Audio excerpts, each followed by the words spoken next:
All right, guys, you're looking at the thumbnail, you're looking at the title of the video, you already know what time it is. It is time to get active.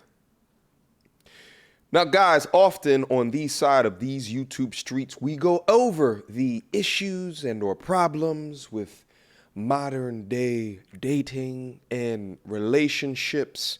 We go over the modern day lady who seems to avoid and have an allergic reaction to the mighty A word, accountability. It seems to be their kryptonite.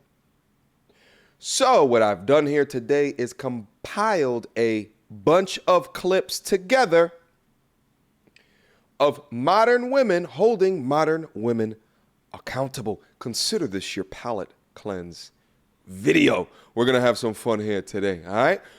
Without further ado. You couldn't tell me nothing. Right. And because time is drawing near, this is a scary world we're living in. And if you want to be married, you need to shut your mouth. Uh-oh. Or we said in the Courtney. military, shut your pie hole and, think about following Right. the right man, not just any man, but following the right man. So, All right. y'all Thank you, keep up the good work. TJ. Thank you so much. We appreciate it. That's accountability right there. If I didn't ever seen one, follow the right one, okay? Instead of blaming a whole gender for your mistakes. It's accountability, okay? Seek accountability in your own choices and your own decisions. Let's move on. Or blame the situation instead of looking within and asking ourselves those hard questions. We have to get to the point where we can look in the mirror and identify our flaws and our characteristics that cause us to attract these undesirable situations in our life. You are the only common denominator in all your relationships. So if all your relationships ended a specific way, or you dealt with a specific kind of guy, relationship after relationship, you have to look within and ask those hard questions. What are you doing to attract these things to you? Now, I'm not saying that your exes are perfect. I'm not saying you are the reason why the relationship didn't work out. I'm not saying you were the toxic one in the relationship. However, you stayed in the relationship with a toxic guy. You decided to go in the relationship with a toxic guy. Like, you have to get to the point where you look within yourself and ask yourself, what is it that's drawing you to these kind of guys? We have to stop blaming that there are no good men around and there are no men on our level and these men are intimidated by us, and start looking within. It's a sense of maturity when we can take a step back and acknowledge that we are the reasons for our patterns. We are the reasons why we are in these dysfunctional relationships. And it's not to bash, shame, or insult us, but we have to have these uncomfortable conversations if we want to get better. If we walk around constantly blaming outside factors, constantly blaming someone else but ourselves, then we put the responsibility in that person's hand to change our life, to fix our life. So we put our whole entire life in hoping that that person, an outside factor, will change instead of just changing within. There is power in realizing that you attract who and what you are. There's power in realizing that you can change your undesirable dating patterns if you change your life. Start asking the uncomfortable conversation. Start asking, what about me is toxic? And what am I doing to draw these toxic people in my life?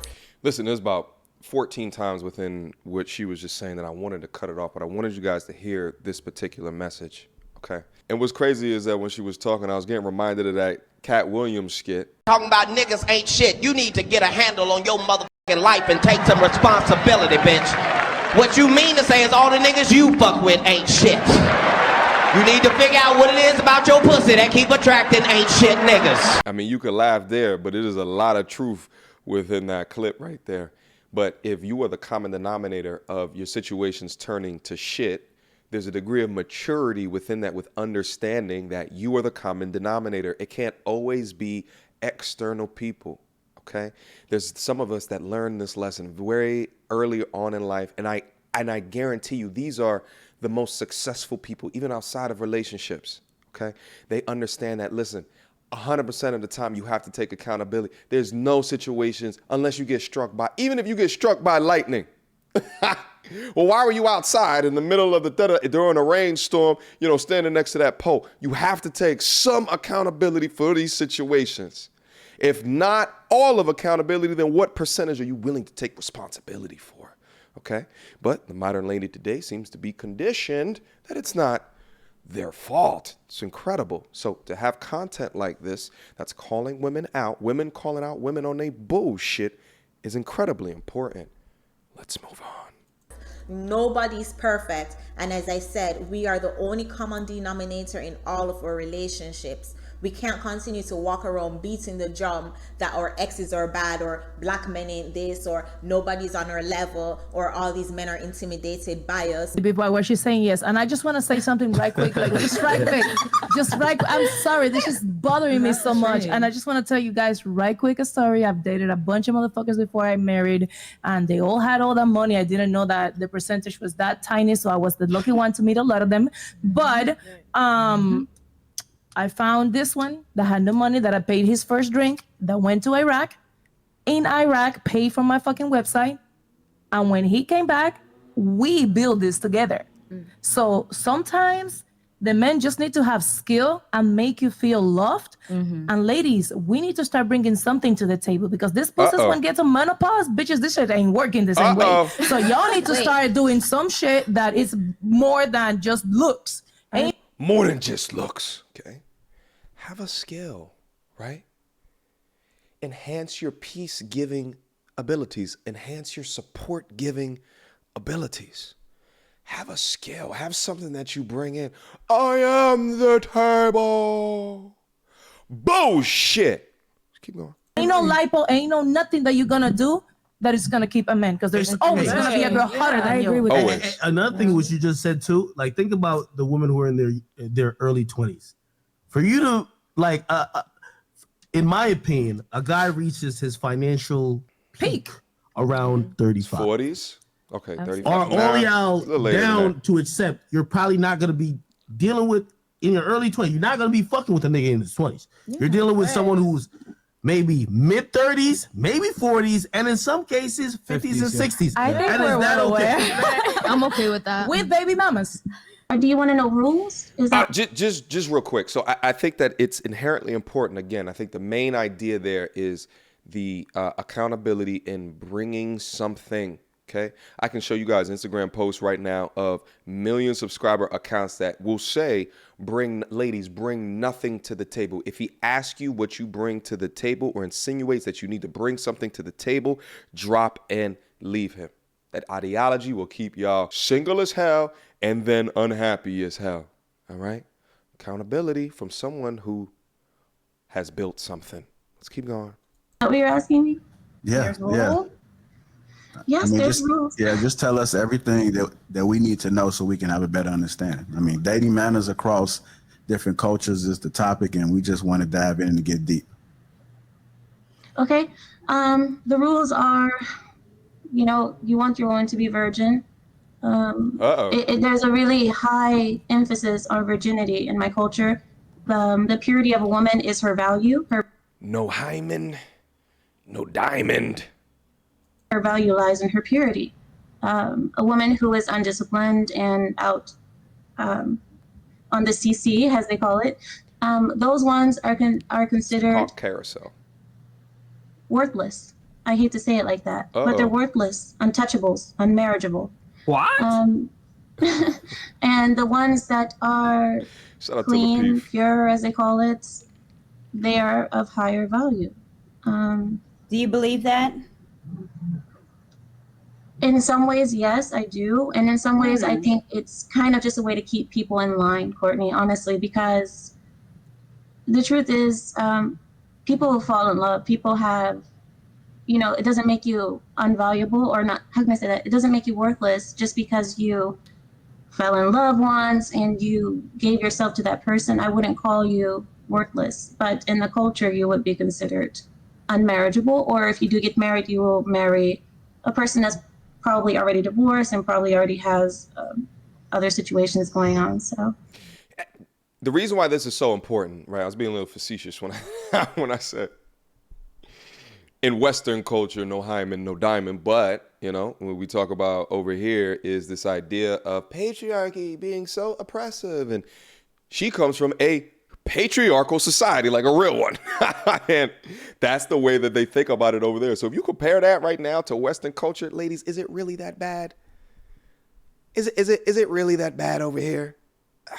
It's ridiculous. It's ridiculous because I've had women here that are from patriarchal societies where you couldn't drive up until a couple of years ago, and to complain about the patriarchy in America today and these westernized cultures today, you're absolutely bugging. But they don't live in reality because they live in these echo chambers of unaccountability.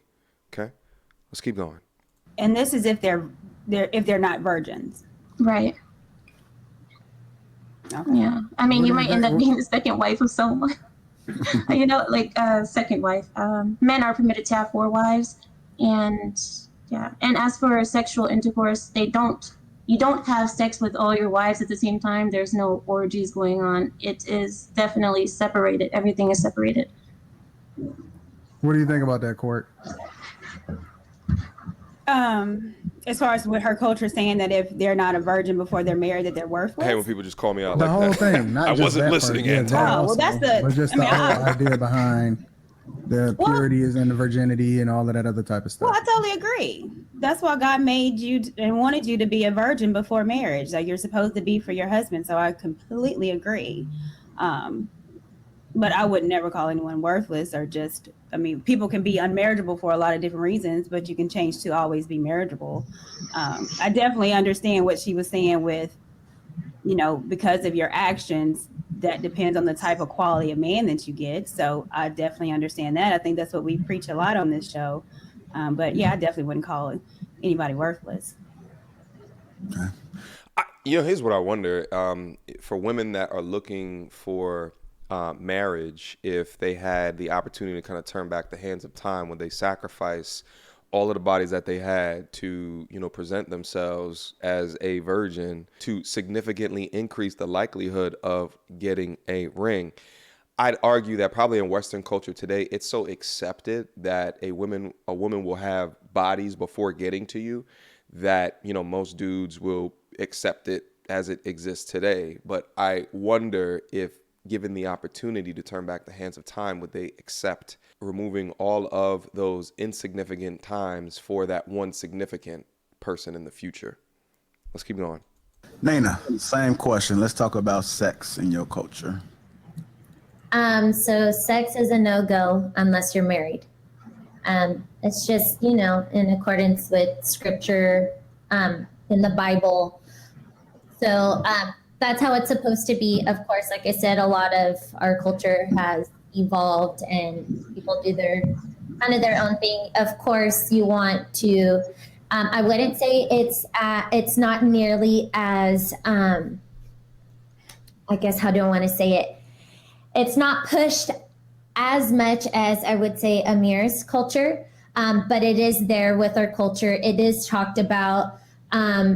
And you don't talk about sex unless you're married. But it's pretty much this, it's very close. Just like I said, you just don't have sex until you're married. Yeah. Which is Christian based. America is based on Christianity. And so, I mean, we definitely supposed to believe in that, but does it happen? Obviously not. And I would assume that it doesn't happen in everyone's culture as well either. So there's people that's for the streets in every single culture. About the bored, cheating single mother who's upset that she attracts narcissistic men. What else stood out to you after watching that video? I feel like this video, and you'll see the overarching theme, and it's true for me as well. Women don't have to make a plan for their life. Uh-oh. We're allowed to kind of just see how it goes. And because there's a lot of safety nets for us, you know, there's a lot of, you know, where we always think we can get a man to pay for things. Like we have a social safety net and we're born with intrinsic value because we have wombs. And because men don't, they have to always prove their worth. They have to earn their worth. They have to, successful men have to make a plan. They have to stay dedicated and really hone in on those things. Where women are just given passes. If I want to take a break, that's what she said in the video. I just took a break from the therapy because I remember that. It was just, but men aren't allowed to take a break from anything. Never. And if they do, they're seen as losers. Yeah.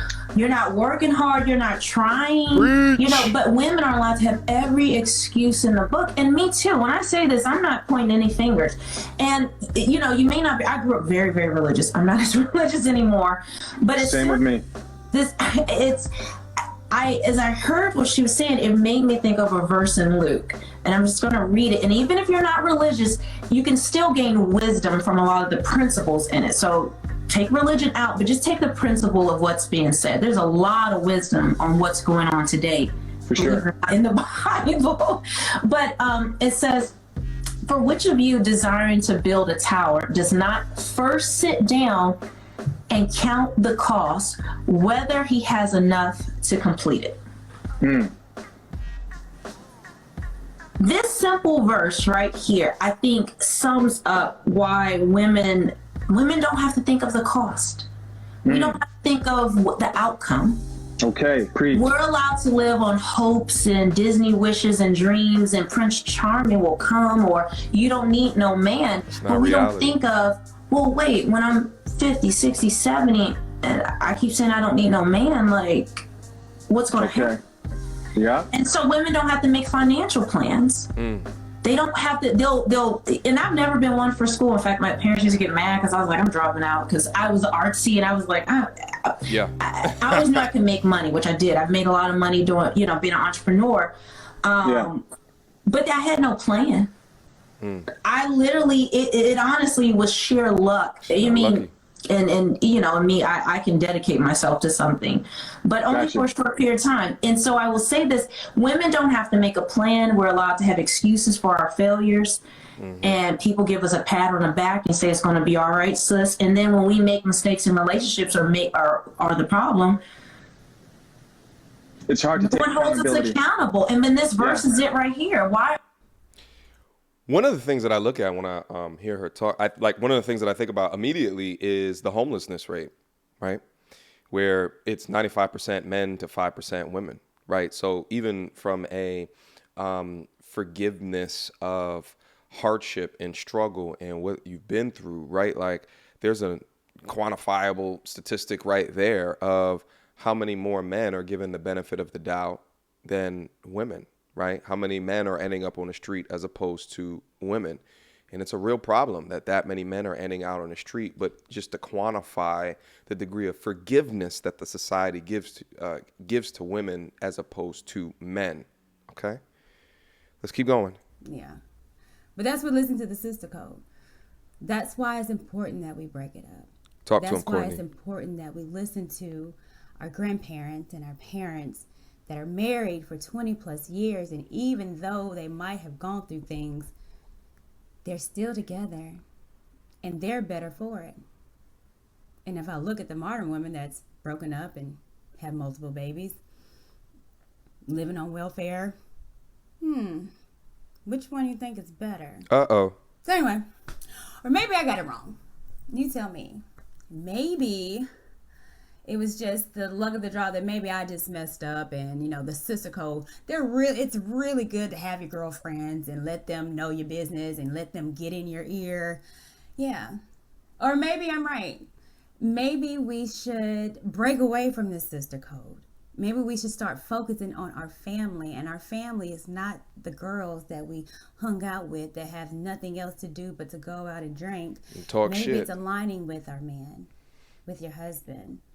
Maybe it's getting back with your baby daddy and making it work. Maybe I'm right on that. So anyway, let me know. Comment. All right, guys, that's the end of those clips. I had to try to compile some things together. all right, in order to let you guys know that there's some that are seeking accountability. Because I know probably before watching a clip like that, y'all be like, oh, God, none of them hold each other accountable at all. But it seems to be a bit of bubbling that is happening across these internet streets. And I think spaces like this is the instigator for these types of conversations happening. Okay, we got to give these conversations platform just as much as we give the bad behavior and the bad attitude shit and the shit going on in our culture platform as well. All right. If you guys enjoyed today's video, drop me a comment down below. Do you guys like these type of compilations? Let me know. Questions, comments, concerns? Y'all already know what to do. Mediocre tutorials and reviews at gmail.com. My spirit feels lifted after having an accountability discussion. Lifted. Is there hope? Videos like this make me feel like it's so. All right. Until next time, YouTube.